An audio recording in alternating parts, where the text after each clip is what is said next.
Olá, olá, eu sou Oswaldo Quartim, repórter da Rádio MP, a rádio do Ministério Público de Minas Gerais. Nós estamos agora com o promotor de justiça do Ministério Público de Minas Gerais, coordenador do Centro de Apoio do Patrimônio Público, chamado CAUPP, Daniel de Sá. Como vai, Daniel? Tudo bem? Tudo bem, Oswaldo? Tudo jóia. Muito obrigado por nos receber aqui no nosso estúdio da nossa rádio, viu? Obrigado, o prazer é meu aqui, a oportunidade de estar aqui participando do programa com vocês. Muito obrigado. Vamos falar sobre a lei de licitações. Primeiro nós temos a lei 8.666 de 93, que vai deixar de existir agora no final do ano, não é isso?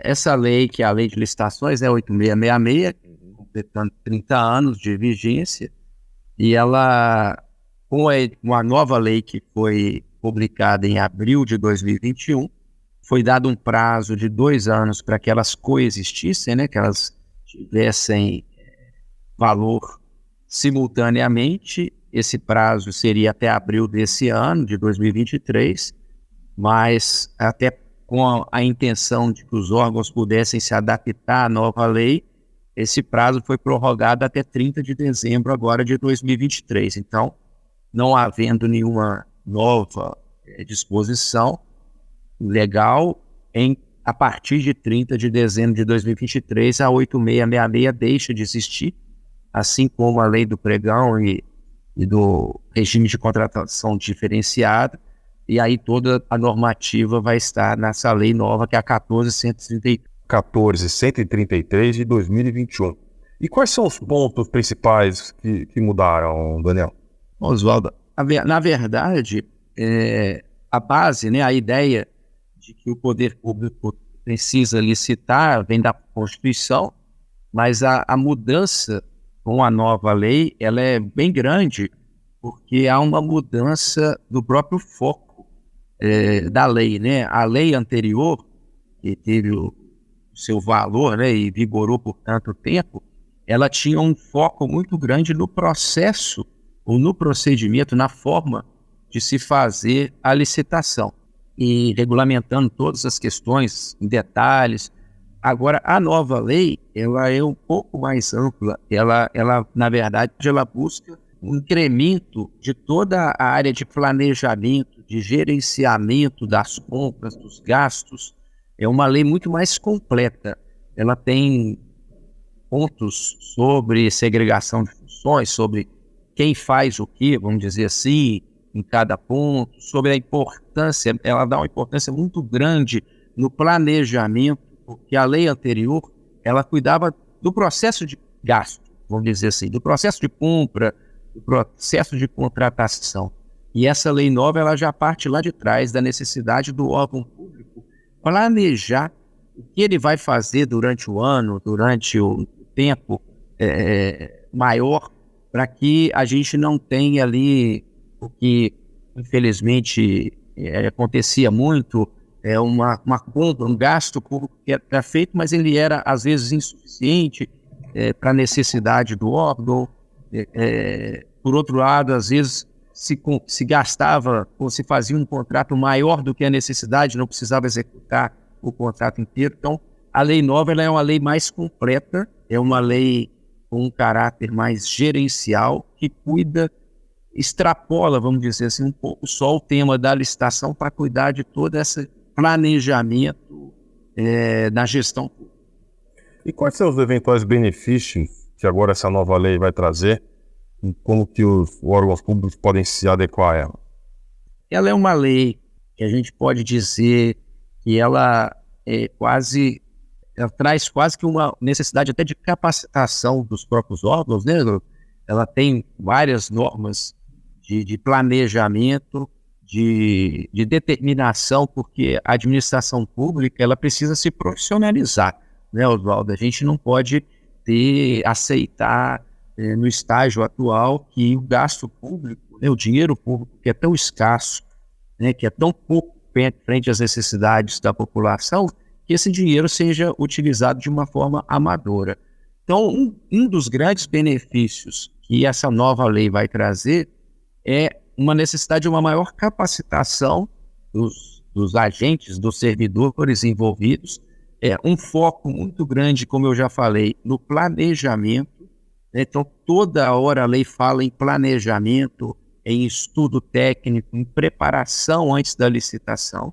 E isso vai contribuir muito para o gestor, principalmente os bons gestores, que felizmente são a maioria dos nossos gestores. Ele vai ter uma orientação, uma forma de planejar o seu gasto, e com isso a população, claro, vai ganhar, porque a gente vai ter um gasto público de melhor qualidade. A gente vai conseguir, o que a gente espera é que a gente consiga que com menos emprego de recursos, com menos recursos, a gente consiga atingir mais as necessidades da população. Então, é um ganho para os dois lados, tanto para o gestor, que vai se planejar, quanto para a população, que é destinatária aí dos gastos do serviço. E falando em população, como que a população pode se beneficiar? A norma, primeiro ponto, a necessidade de planejamento. Como eu falei, pela nova lei, seguindo a nova legislação, aquelas questões ali que é muito comum, licita uma obra, mas só consegue fazer metade da obra. Toda essa necessidade de planejamento e de estudo preliminar à licitação visa a eliminar isso aí. Muitas vezes também, por exemplo, uma compra de medicamentos. Então, um órgão público vai comprar uma quantidade X de medicamentos. Ele tem que fazer esse planejamento para o ano inteiro, para que a população não chegue, por exemplo, em outubro, novembro do ano, e não tenha mais medicamento, porque o que comprou era insuficiente. E da mesma forma que não chegue ao final do prazo de validade daquele medicamento e a gente jogue fora medicamento vencido, porque comprou mais do que precisa. Isso é planejamento.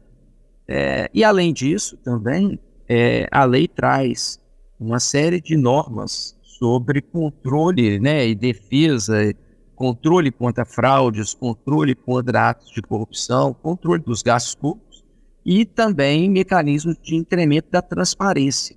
E é muito importante para que a população ela possa ter acesso às informações de forma efetiva, de forma espontânea, prestada pelos órgãos públicos, para que ela possa exercer o seu papel do controle social, que é o papel da população no controle dos gastos públicos. Vamos falar um pouquinho sobre transparência no processo licitatório. Como que ele se dá e como que a nova lei ajuda na prática? O processo de licitação, ele se rege, entre outros princípios, pelo princípio da publicidade. Então, tanto a lei anterior e a lei nova só incrementa esse conceito. A licitação ela tem que ser pública, todos os atos têm que ser públicos. O chamamento, que é o edital, ele tem que ser publicado, ele tem que ser disponibilizado agora com os recursos tecnológicos, de internet. Então, toda essa divulgação ela tem que ser intensificada e todos os atos da licitação partem da regra da transparência e da publicidade. É claro que algumas questões, as propostas dos fornecedores, até que elas sejam divulgadas, elas têm que ser secretas para garantir a competitividade, mas o julgamento dessas propostas ele tem que ser público, então permite à população ter o conhecimento. E além disso, os próprios portais da transparência, que são obrigatórios a partir da Lei de Acesso à Informação, têm que trazer as informações sobre as licitações, os contratos, e a nova lei traz a criação de um portal nacional de compras públicas, que está ainda sendo implementado e que vai buscar compilar as informações das licitações dos órgãos públicos do país inteiro. Então, a gente vai ter um incremento nessa transparência, nessa prestação de informações à população. Perfeito. Terminar o nosso bate-papo, aliás, bom bate-papo, muito obrigado. Como que o Ministério Público atua para garantir que todos esses passos sejam cumpridos? Bom, Oswaldo, o Ministério Público ele tem, entre as suas funções institucionais, a defesa do patrimônio público, que engloba o combate à corrupção, ao desvio de recursos, à improbidade administrativa, e a atuação do Ministério Público, ela se dá em algumas vertentes que vão inicialmente na questão preventiva, né, para evitar que os erros, que as irregularidades aconteçam. E aí a gente tem, por exemplo, o incremento ou incentivo do incremento dos portais de transparência, a implantação dos portais de transparência dos municípios, o fomento à estruturação dos controles internos dos municípios também, a profissionalização, né, da gestão municipal, e também o Ministério Público atua, obviamente, ali na questão repressiva, tanto na esfera criminal, né, nos crimes de peculato, fraude à licitação, a corrupção, ou na parte civil também, na responsabilização da improbidade administrativa, da lei anticorrupção empresarial, e aí, nesse caso, buscando a punição daqueles casos em que a irregularidade ou ilícito já tenha ocorrido e que haja, então, a necessidade de aplicação de uma pena e de reparação do dano causado. Então, o Ministério Público ele atua na parte anterior, na prevenção, para evitar que isso aconteça, que as irregularidades aconteçam, para que a gestão seja mais eficiente, mais honesta, mais profissional. E, quando há os desvios, o Ministério Público é uma das instituições que está vocacionada a buscar esse sancionamento, né, essa aplicação das penalidades e a reparação do prejuízo causado, na maioria das vezes, mediante as notícias que chegam, as denúncias ou as representações que chegam ao conhecimento das promotorias de justiça que estão em todos os 853 municípios de Minas, todos os municípios do país têm vinculação com alguma promotoria de justiça. Perfeito. Este foi o promotor de justiça do Ministério Público de Minas Gerais, coordenador do Centro de Apoio do Patrimônio Público, CAUPP, Daniel de Sá. Daniel, muitíssimo obrigado pela boa conversa e pelo tempo com a gente aqui no estúdio da Rádio MP, viu? Eu que agradeço, Oswaldo. É um prazer estar aqui. Estou sempre à disposição da Rádio MP.